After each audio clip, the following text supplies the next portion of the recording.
ඔයාලා කවුරු හරිම ඇග්‍රිකල්චර් ෆීල්ඩ් එකකින් හරි ෆාම් ජොබ් එකකට හරි UK එක ආසාවෙන්ද ඉන්නේ. උත්තරය ඔව් නම් මේ වීඩියෝ එක ඔයාලටම තමයි.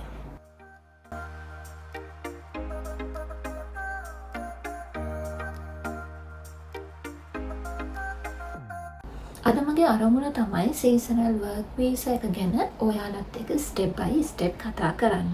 මොකද මේ වීසා එක මොන වගේ වීසා එකක්ද, ජොබ් හොයාගන්නේ කොහොමද, ස්පොන්සර් එක ලැබෙන විදිහ, ඇප්ලයි කරන ප්‍රොසෙස් එක. දැන් මම ඔයාලගෙන් පොඩි ප්‍රශ්නයක් අහන්න. UK වල ෆාම් වර්කර්ස්ලා කියලා කිව්වම ඔයාලට මොන වගේ අදහසක්ද එන්නේ? යතුරු කන්න ඒවා වෙන්න පුළුවන්, එළවල හිටවන ඒවා වෙන්න පුළුවන්, ඒ වගේ ඒවා ටිකක් තමයි. හැබැයි මම හිතන විදිහට මේක පොඩ්ඩක් වැඩිපුර රේන්ජ් එකකට යනවා. වෙයාහවුස් වල පැකින් වගේ දේවල් වලටත් මේ සීසනල් වර්ක් වීසා එක යනවා.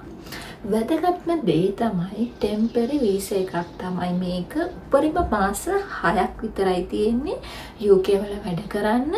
ඒ වගේම මේක පර්මනන්ට් වීසා එකක් නෙමෙයි හින්දා ඔයාට සෙටල්මන්ට් එකකට යන්න අමාරුයි. නමුත් හොඳ ඔපචුනිටි එකක්. එහෙනම් අපි ඒ ගැන බලමු.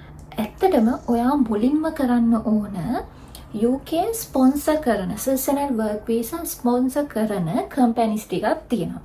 ඒක ඔයාට ඔෆිෂියල් වෙබ්සයිට් එකට ගියොත් එහෙම ස්පොන්සර්ෂිප් දෙන කම්පැනිස් තියෙන වෙබ්සයිට් එකට ගියොත් එහෙම ඔයාට බලන්න පුළුවන් කොහොමද ඇප්ලයි කරන්න කියලා. එතනට ගිහිල්ලා ඔයා මුලින්ම ඇප්ලයි කරන්න. ඇප්ලයි කරලා ඔයාට කොස් එකක් ආවොත් ඔයාගේ ඩීටේල්ස් එහෙම දාලා කොස් එකක් ආවොත් chance එකකට ලක් එකට ඔයාට process එක දිගටම කරගෙන යන්න පුළුවන්. ප්‍රොවයිඩර්ස්ලා සාමාන්‍යයෙන් දැන් වෙනකොට කොස් ඉෂුව කරන කම්පැනි 6ක් විතර තියෙනවා. ඒ නිසා ඔයා try එකක් දීලා බලන්න මුලින් apply කරලා. apply කරලා ඔයාගේ application එක එයාලා select කරගත්තොත් එයාලා කොස් එකක් ඉෂුව කරනවා. ඒකෙන් තමයි ඔයා වීසා එක ඇප්ලයි කරන ප්‍රොසෙස් එකට යන්නේ. ඒ නිසා ඔයා අනිවාර්යෙන්ම ස්පොන්සර්ෂිප් දෙන සීසනල් වර්ක් වීසා වෙබ්සයිට් එකට ගිහිල්ලා ඒක චෙක් කරලා ඔයා ඇප්ලයි කරලා බලන්න. ඊට පස්සේ අපි පොඩ්ඩක් කතා කරමු මොනවාද මෙයාලට මේ ඉෂුව කරන ස්පොන්සර්ෂිප් ඉෂුව කරන කම්පැනිස් වලට තියෙන රූල්ස් මොනවද කියලා. UK law එක ගැන පොඩි අදහසක් දුන්නොත් එහෙම සීසනල් එම්ප්ලොයිමන්ට් කියන්නේම කාලයකට විතරක් UK කම්පැනි වලින් වර්ක් ලෝඩ් එක බැලන්ස් කරගන්න බැරි වෙනකොට වැඩ කරන්න වර්කර්ස්ලා හයර් කරන වීසා එකක්. ඇග්‍රිකල්චර් මේ හැමෝගෙම ඉහළින්ම තියෙනවා. ඒ වුණත් රිටේල් ෂොප් වලට, ටුවරිසම් හෝටල් වගේ ඒවටත් අදාළයි. UK law එක අනුව සීසනල් වර්කර්ස්ලා කොන්ට්‍රැක්ට් එකක් දෙන්න ඕන. ඒ කියන්නේ කම්පැනියෙන් අනිවාර්ය කොන්ට්‍රැක්ට් එකක් දෙන්න ඕන. මේ රටේ පර්මනන්ට් කට්ටියට හම්බෙන කොන්ට්‍රැක්ට් එකක් වගේ. කොන්ට්‍රැක්ට් එකේ ඔයාගේ ජොබ් රෝල් එක, සැලරි එක, ඩියුරේෂන් එක, ටර්මිනේෂන් රූල් මේ හැම දෙයක්ම ඇතුළත් වෙන්න ඕන. ඒ වගේම UK පර්මනන්ට් වැඩ කරන අය වගේම රයිට් තියෙනවා. අඩුම ලීගල් මිනිමම් සැලරි එක දෙන්නම ඕන. hours අපි හිතමු උදාහරණයක් විදිහට 6 hours වැඩ කරොත් break එකක් දෙන්න ඕන. සතියකට rest day තියෙන්න ඕන. දවස් 90 paid leaves තියෙනවා. job එක ඉවර වුණාම ඔයාට unused holiday pay කරන්නත් ඕන එයාලා. health and safety පැත්ත ගත්තොත් එහෙම වැඩ කරන අයට legal duty එකක් තියෙන්නම ඕන. ඔක්කොම safety තමයි මේ රටේ UK වල safety එක තමයි අංක 1. ඒ කියන්නේ ආරක්ෂාකාරී තැනක් වෙන්න ඕන වැඩ කරන්න, ට්‍රේනින් දෙන්න ඕන. ඒ වගේම වැඩ කරන උපකරණ ඔක්කොම safety වෙන්න ඕන. තව වැදගත්ම කාරණයක් තමයි passport එක කම්පැනි එකේ තියාගන්න බෑ. ජොබ් එකට fee එකක් charge කරන්න බෑ. වැඩ කරන කට්ටිය ගත්තා කියලා. ඒ වගේම අපේ වයස, ඊට පස්සේ ජෙන්ඩර් එක, ජාතිය, ආගම වගේ දේවල් වැඩ කරන තැන කතා කරන්න බෑ. වර්ක් එන්වයරන්මන්ට් එක සේෆ් තියාගන්න ඕන වැඩ කරන වෙලාව සහ පිටත. ඉන්න තැන එයාලා ඔයාලට දෙනවා නම් ගොඩක් සේෆ් වෙන්න ඕන. ඒ වගේම වැඩි පිරිසක් එකට ඉන්න බෑ. අඩු පිරිසක් කිචන් එකයි බාත්රූම් එක වගේ ෆැසිලිටීස් තියෙන්න ඕන. මෙන්න මේ වගේ ටිකක් එයාලගේ රයිට් විදිහට UK වල රයිට් විදිහට මේ සීසනල් වර්ක් වීසා එකට ඇතුළත් වෙනවා.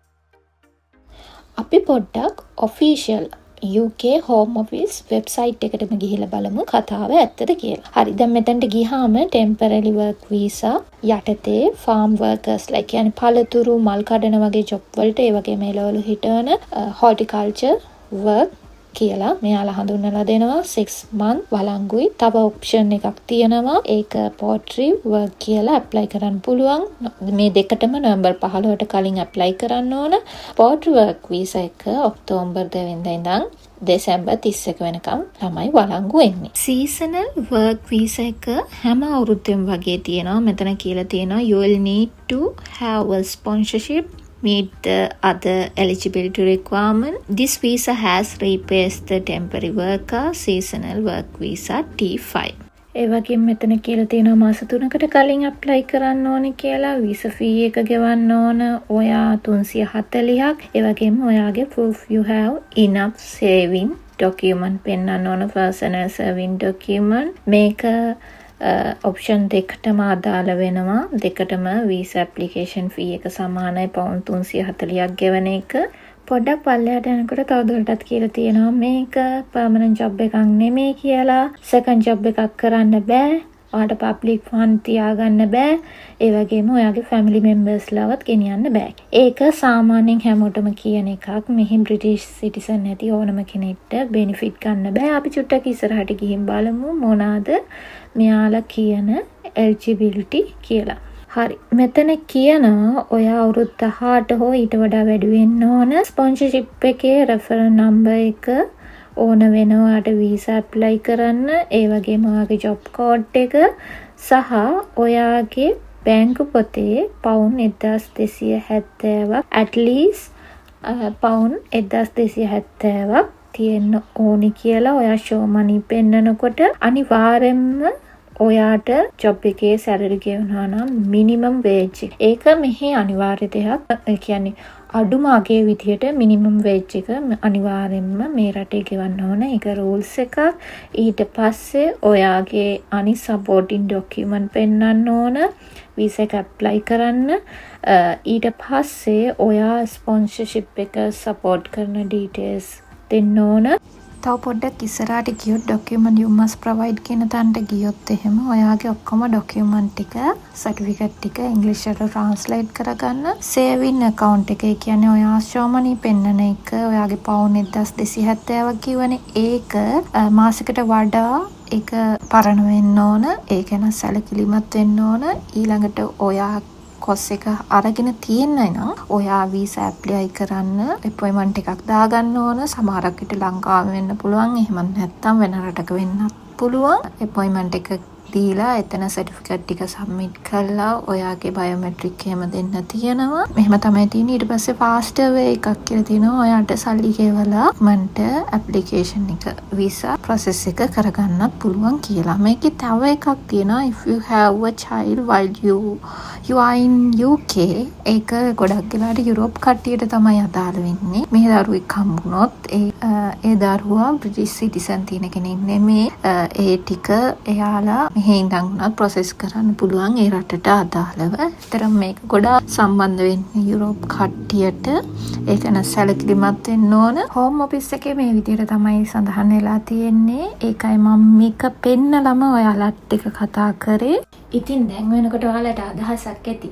පොඩි සමරි එකකින් වීඩියෝ එක නවත්තන්න තමයි හිතාගෙන ඉන්නේ. ශ්‍රී ලංකන් කට්ටිය මේ වීසා එකෙන් එනවා අඩුයි. වැඩිපුරම එන්නේ ඉන්දියන් කට්ටිය.